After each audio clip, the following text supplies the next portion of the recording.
Thomas the tank engine had been working in the coal yards all day. The little blue engine was covered in coal dust. "We can't clean you up tonight, Thomas," said his driver. "There's a problem with the hose pipe." "Bother," said Thomas. "A bath would make me feel much better. The others are sure to say I look silly." But the engines were too busy arguing to notice Thomas. James was talking loudest of all. "I deserve a new coat of paint. Sir Topham Hatt says I'm the pride of the line, and—" "Rubbish," huffed Henry. "We're all the pride of the line." "It's been like this all day," confided Percy to Thomas. "James is getting a new coat of paint and won't stop boasting about it." "Why, James? I'm the one who needs a new coat. Look at me." "I'd rather not," retorted James. "You're not a pleasant sight, and wouldn't understand the needs of a really important engine." Thomas was fuming. And very cross.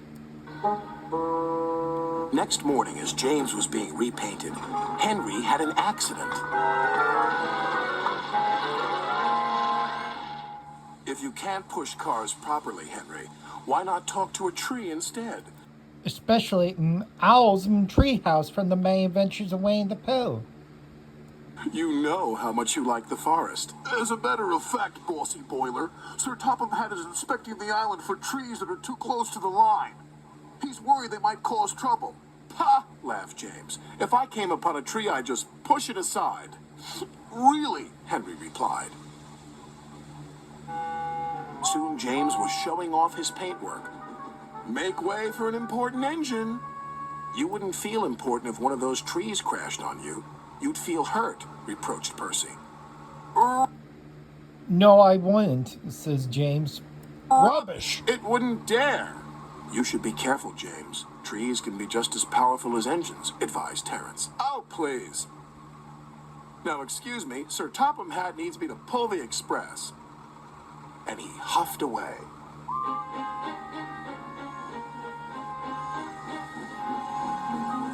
But James was wrong. "You must go to the yards and collect an important goods train, James." "It's heavy, so be careful," said Sir Topham Hatt. "But, sir, I've just been repainted. Can't Thomas or Percy do it? They're dirty and like working with freight cars." "Really useful engines don't argue." So James didn't. By the time he arrived at the yards, the weather had changed for the worse. "Your color's nice, James. Pity about your face, though," said a freight car. James ignored them and set off.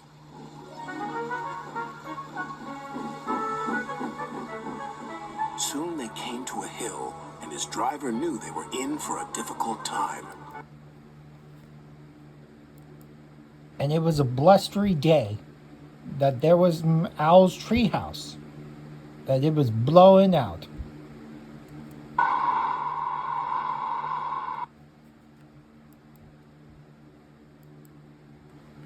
And then the weather was gray and everything else. An old tree close to the track was being blown by the strong winds. And so as Owls from the May Adventures of Winnie the Pooh. And the rain had weakened the slope. All of a sudden, the tree moved. Especially, it wiggled Owl's house.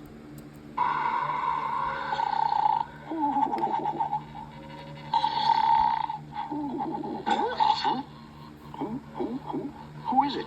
It's me. Please, may I come in? Well, I say now, someone has pasted Piglet on my window. Well, who to? This is a surprise. Do come in and make yourselves comfortable. Am I correct in assuming it is a rather blustery day outside? Yes, sir, Owl. It's a very, very blustery day outside. Oh, yes, that reminds me. Happy Wednesday, Owl.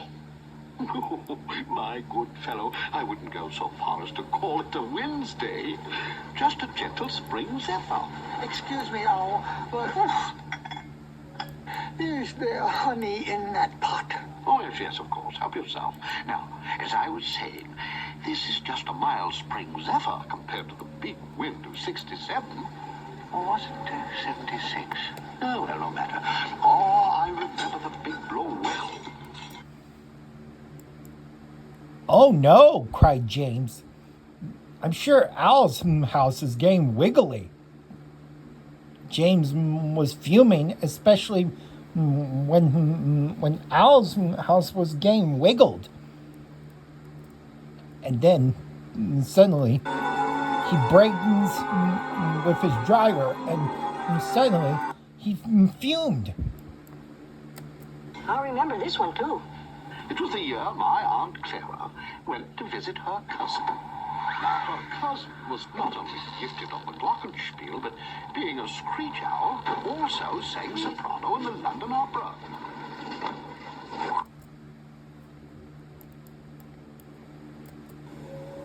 Thank you. You see, her constant practicing so unnerved my aunt that she laid a seagull egg by mistake. Ooh. His driver applied the brakes just in time. Oh, help! Cried James. Go away! But of course, Owl's treehouse couldn't. the tree couldn't. James tried to reverse away from the tree, but his train was too heavy. Then he heard a whistle. It's Thomas, called his driver.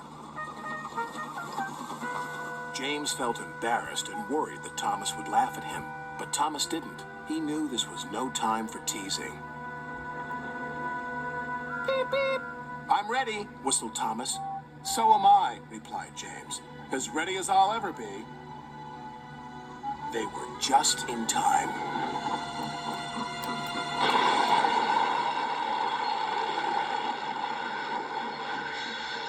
Later, James spoke to Thomas. Percy and Terence were so right to warn me.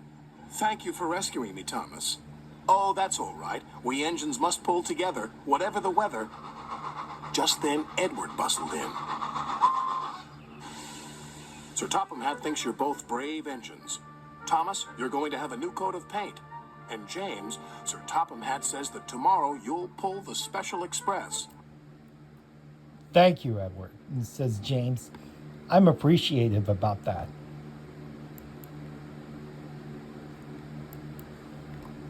James was brave. But Owl's treehouse was broken.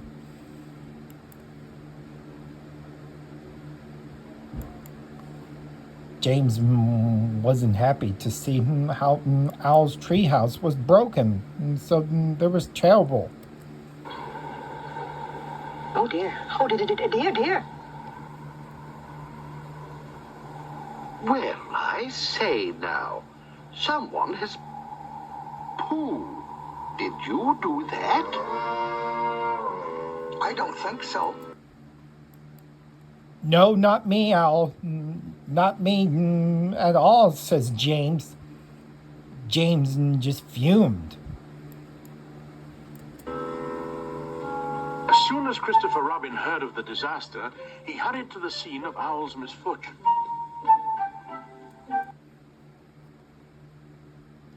James, I'm glad you told, says Christopher Robin. What a pity.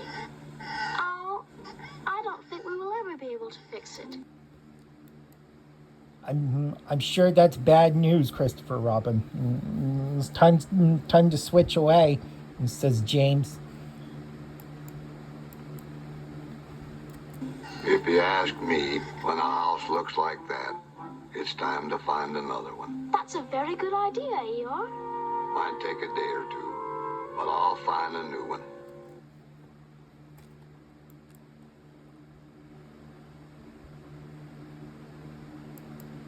Christopher Robin, says Edward.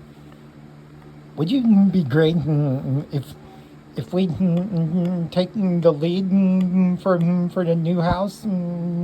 Because if the tree is broken, trash it, and would it be great James does his work and then he'll take it for the docks that way, and so we blue engines can work together for a new house that way, says Edward, and we'll work together to find Al's new house, says Edward.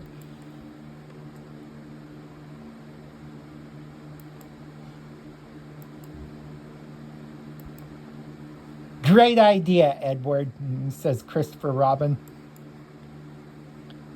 Thank you, says Edward.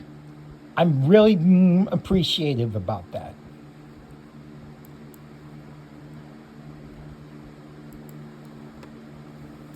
Good. That will just give me time to tell you about my Uncle Clyde. A very independent barn owl. Didn't give a hoot for tradition. He became enamored of a pussy cat and went to sea in a beautiful pea-green boat.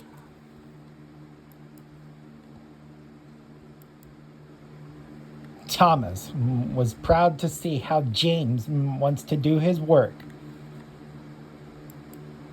And James was proud to see how he wants to get away of Al's treehouse for trash and everything else.